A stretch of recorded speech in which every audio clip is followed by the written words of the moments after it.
कोई कोई होते हैं। तो इसलिए आज आपको ये बताया जाता है कि लालों की नी बोरियां, हंसों की नी पात, और साधु न चले जमात। इस तरह से सिंगों के नी लहड़े। आपके जंगल के अंदर सिंह शेर के झुंड नहीं होते हैं, और आपके लाल की बोरियां नहीं भरी जाती हैं। लाल तो केवल एक होती है, और एक लाल की कीमत इतनी होती है कि पूरा गांव उस लाल की कीमत से, यानी इस धन से सरोबार हो जाता है। उस लाल की इतनी बड़ी कीमत होती है। और जो साधु चलते हैं वो झुंड में नहीं चलते, जमात में नहीं चलते। ऐसे साधु जो आत्मा को परमात्मा से मिलाने का काम करते हैं, वो कोई कोई एक ही होता है। और ऐसे साधु का मिलना बहुत मुश्किल होता है। और अगर उसके दिल के अंदर तड़प और इच्छा पैदा हो जाए, तो ऐसे साधु फिर अपनी दया से उस जीव को अपना खुद परिचय करवाते हैं कि आ जाओ मेरे पास में। तो वो किसी भी बहाने से, किसी बीमारी के बहाने से या और किसी बहाने से, या तो आपको अपने पास बुला लेते हैं, या वो खुद चल कर के आपको अपने पास आ जाते हैं। तो ऐसे जो संत सतगुरु साधु होते हैं, वो आत्मा की पुकार के अनुसार उस जीव को अपनी दया का लाभ पहुंचाते हैं। तो ये जो हम लोग गुरु कर रहे हैं, तो गुरु सोच समझ करके किया जाता है।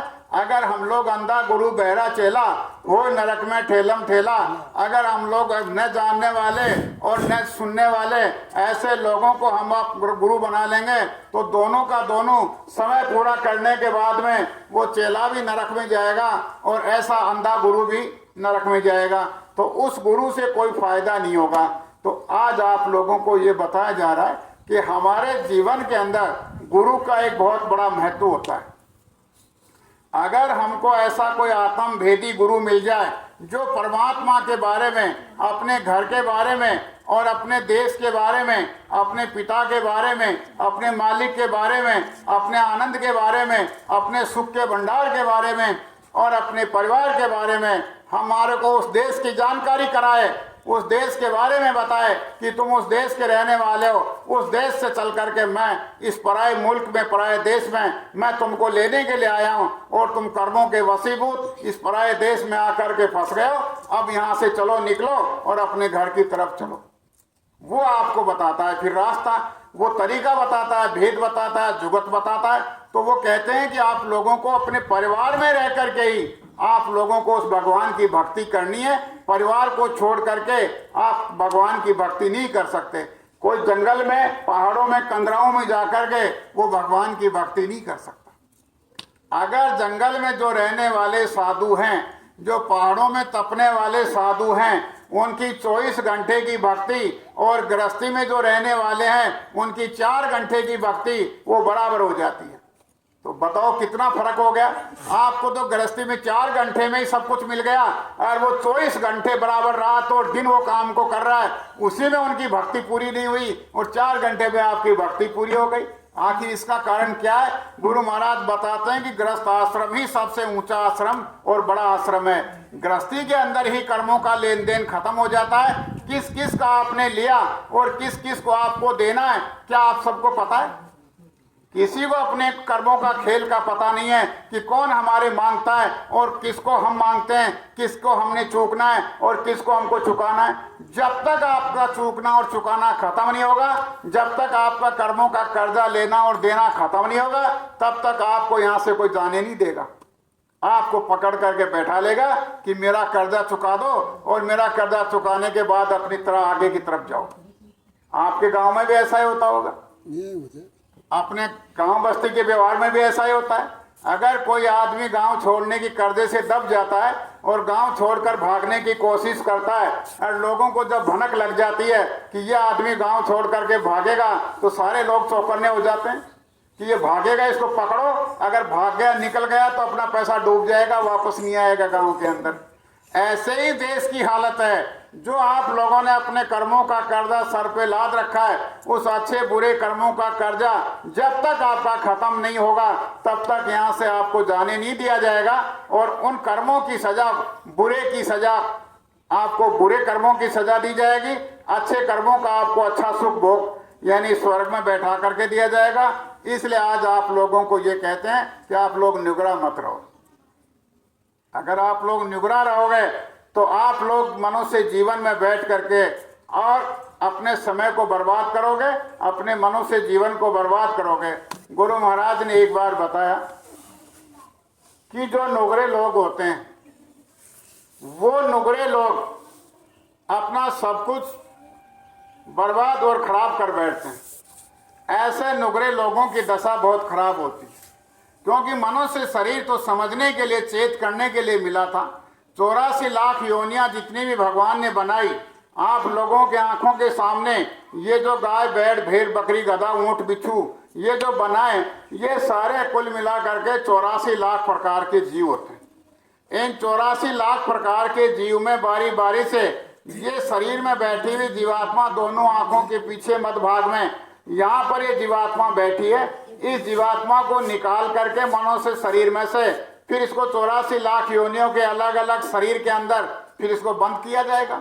वहां इसको कर्मों की सजा भुगताई जाएगी और अच्छे कर्मों को भुगताने के लिए इसको स्वर्ग में रखा जाएगा। तो आज आप लोगों को ये बताया जा रहा है कि गुरु क्या होते हैं। तो नारद जी थे, तो नारद जी को अपने पिता ब्रह्मा जी के देश में, विष्णु के लोक में जाने आने का मार्ग दिया हुआ था। तो वो जब नारद जी विष्णु भगवान के लोक में गए और वहां पर बैठ कर के देखा कि यहाँ विष्णु भगवान के यहाँ सत्संग हो रहा है, तो जहाँ जिस जगह के ऊपर वो नारद जी बैठे हुए थे, उस जगह को सत्संग पूरा होने के बाद में उस जगह की मिट्टी को खोदा गया और खोद करके उसमें दूसरी नई मिट्टी भरी गई। और नई मिट्टी भरने के बाद में जैसे ही नारद ने पीछे मुड़ करके देखा और वो अपना काम कर रहे थे, उस स्थान की मिट्टी को खोद रहे थे, तो उन्होंने जाकर के पीछे पूछा कि भाई आप लोग ये क्या कर रहे हो? कि नारद आप निगरे हो। आप क्या हो? आप निगरे हो। आपने मृत्यु लोक में गुरु नहीं कर रखा है, इसलिए आपकी वजह से, यहाँ बैठने की वजह से ये जमीन जितनी भी थी ये गंदी हो गई, अशुद्ध हो गई। और हम लोग इसको शुद्ध करने के लिए ये जो गंदी मिट्टी है, इस गंदी मिट्टी को निकाल करके और इसकी जगह हम लोग अच्छी मिट्टी भरेंगे, तब जाकर के ये मिट्टी शुद्ध होगी, तब ये शुद्ध होगी।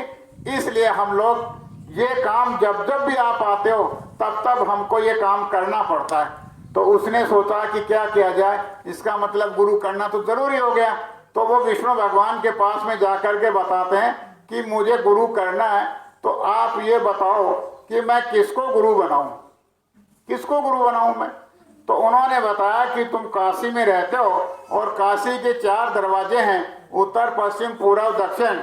और इन 4 दरवाजों के ऊपर जिस दरवाजे पर आप लोग पहले जाकर के बैठोगे, उस दरवाजे पर जो सबसे पहला आदमी तुम्हें मिल जाए उसी को तुम अपना गुरु कर लेना, उसी को गुरु कर लेना। तो उसके बाद में वो अपनी रात बिताई और रात बिताने के बाद में सुबह जल्दी उठा और जल्दी उठ करके जैसे ही पहले दरवाजे पर गया, पहले दरवाजे पर जाते ही उसको मिला तो एक उसको झींवर जाति का मल्ला मिला। मल्ला का मतलब है कि समुद्र के किनारे रहने वाली एक झींवर जाति है और वो झींवर जाति के लोग मछली पकड़ करके वो बेचने का और खाने का काम करते हैं। वो झींवर जाति का आदमी उसको मिला तो उसने सोचा कि ये तो झींवर है, ये तो मछुआरा है, ये तो हत्यारा है, ये तो कसाई है, ये तो मांसाहारी है, ये तो बेकार है, इसका अपन ने दर्शन कर लिया, ये तो खोटा काम हो गया, अपन तो इसके से नामदान नहीं लेंगे, इससे तो परमात्मा को पाने का भेद नहीं लेंगे, चलो दूसरे दरवाजे पर भाग करके चलते हैं। वो दूसरे दरवाजे पर भाग के गया, उससे पहले वहां फिर वो मौजूद मिला, तीसरे दरवाजे पर भाग करके गया, वहां पर भी वही मौजूद मिला, चौथे दरवाजे पर भाग करके गया, वहां पर भी वही मौजूद मिला।